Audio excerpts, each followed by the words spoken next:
Selamat berjumpa kembali adik-adik yang gemar berfisika, belajar fisika mudah sama adik, mudah-mudahan maju dalam keadaan sehat. Assalamualaikum warahmatullahi wabarakatuh, salam sejahtera untuk semua. Om Swastiastu, Namo Buddhaya, Salam Kebajikan. Mudah-mudahan tetap semangat belajar dalam meraih cita-cita. Kali ini Pak Made ingin menunjukkan pokok bahasan, besaran dan satuan, tetapi untuk sub, angka penting, dan penulisan hasil pengukuran. Selamat menyimak penjelasannya.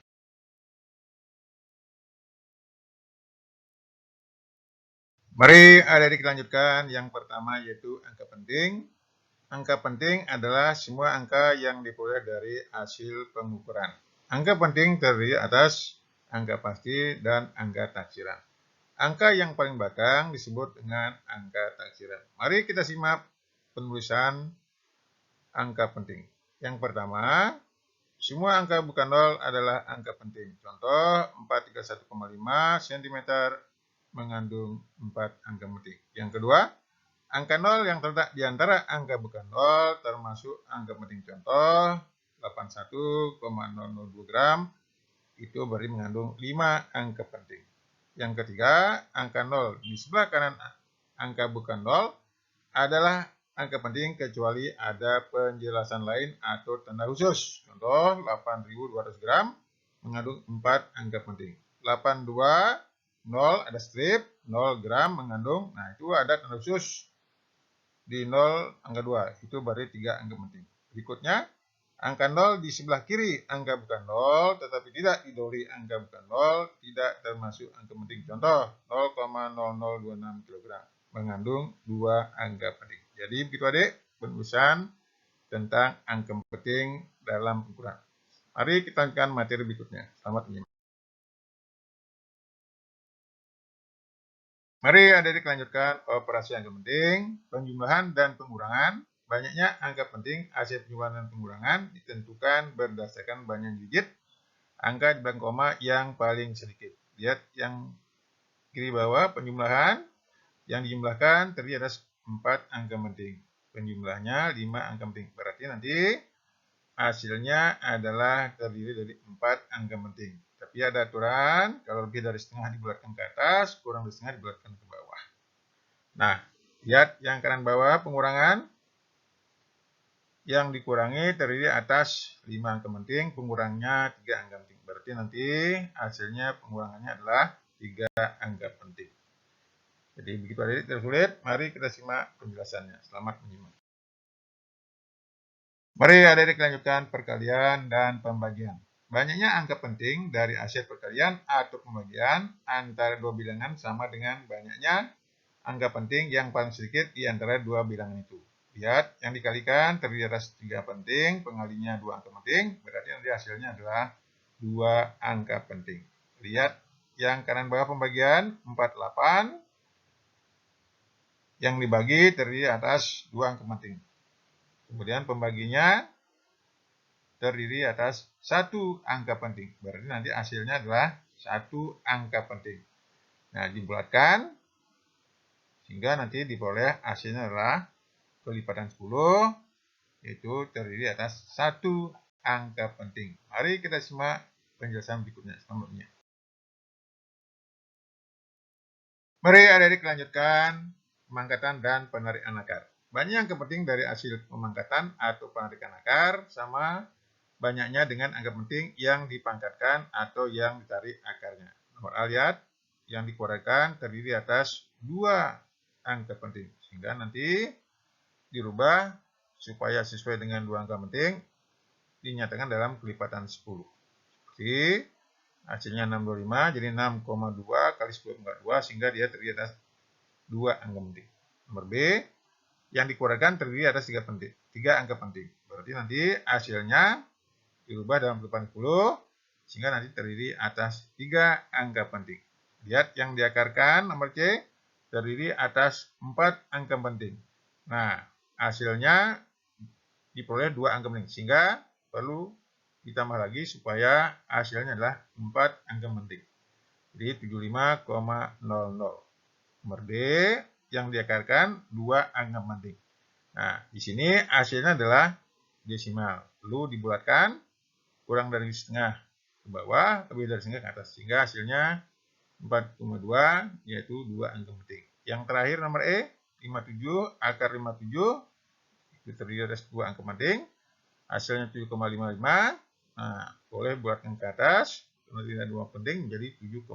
Jadi begitu adik-adik, tidak sulit. Mari kita simak materi berikutnya. Selamat menyimak.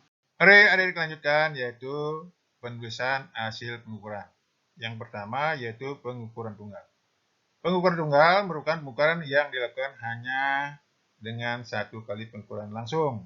Nah, ditulis hasilnya X sama dengan X0 plus minus delta X, di mana X0 itulah hasil pengukuran, delta X itu adalah setengah kali nilai skala terkecil dalam pengukuran tersebut. Seperti lihat, pensil diukur dengan mistar, hasilnya 3, ingat skala terkecil dalam mistar yaitu 0,05 sehingga hasilnya adalah 3,0 plus minus 0,05 cm. Jadi begitu adik, tidak sulit. Mari kita lihat contoh yang lain. Selamat menyimak. Mari adik kita lanjutkan contoh yang lain. Yang pertama yaitu pengukuran dengan jangka sorong. Ingat, pengukuran dengan jangka sorong itu skala yang ditunjukkan oleh skala utama ditambah dengan skala minus. Ingat, kalau skala minus pilih yang berimpit, kemudian baca ke kiri. Hasilnya 24,4. Ingat sebelumnya. Nah, ingat skala terkecil, setengah skala kecil dalam jangka sorong yaitu 0,05 mm. Sehingga hasil pengukurannya lihat yang atas sama dengan 24,4 plus minus 0,05 mm. Sedangkan nomor 2 itu meter skrup, ingat sebelumnya sama juga hasil pengukuran skala utama ditambah dengan skala minus.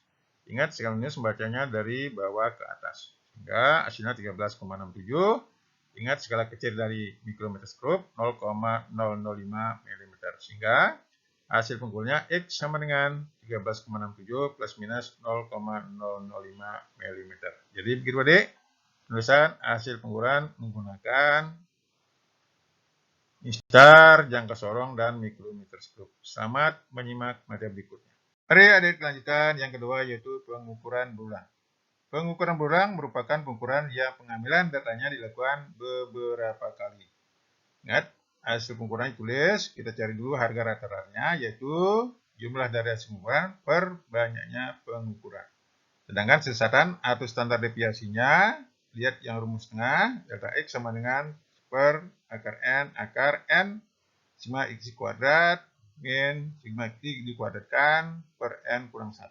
Sehingga nanti hasil pengukurannya ditulis yang kiri bawah X sama dengan X serta rata plus minus standar deviasi atau sesatan. Nah, untuk memudahkan perhitungan, lebih baik buat tabel seperti kanan bawah. Tulis nomor banyak pengukuran, hasil pengukuran, kemudian kuadrat dari masing-masing hasil pengukuran. Kemudian jumlahkan. Sehingga nanti baru masukkan ke rumus standar deviasi atau sesatan. Mari kita simak contoh berikutnya. Selamat menyimak. Adik-adik kita lihat contoh soal berikut tentang pengukuran ulang. Ini ada bola kaca. Dicoba dilepaskan di dalam cairan oli. Dilakukan 5 kali percobaan. Diperoleh angkanya 4,5, 6,4, 6,5, 5,5, 6,6. Hasilnya penjumlahannya 29,5. Sehingga harga rata-ratanya, karena 5 kali percobaan, lihat yang kanan atas. V-strip sama dengan 29,55, hasilnya 5,9 mm per sekon. Nah, untuk mencari sesatannya, kuadratkanlah masing-masing hasil pengukuran seperti terlihat tabel paling kanan. Kemudian baru dijumlahkan, ketemu hasilnya 177,27. Baru masukkan ke teori sesatan atau standar deviasi. Delta Pi sama dengan 1 per akar 5. Akar 5 kali 17,27 min 29,5 kuadrat per 5 kurang 1. Hasilnya 0,89721. Nah, kita batasi hanya untuk 3 angka penting. Hingga hasil pengukuran ditulis, ingat, Pi sama dengan harga rata tambah dengan sesatan. Sehingga kecepatannya Pi sama dengan 5,90 plus minus 0,897 meter per sekon. Jadi begitu adik-adik, tidak sulit. tentang angka penting dan penulisan hasil pengukuran. Jangan lupa mencoba soal berikut untuk meningkatkan pemahaman. Jangan lupa like, komen, dan subscribe, dan share untuk motivasi saya menyusun materi berikutnya. Sampai jumpa pada materi berikutnya.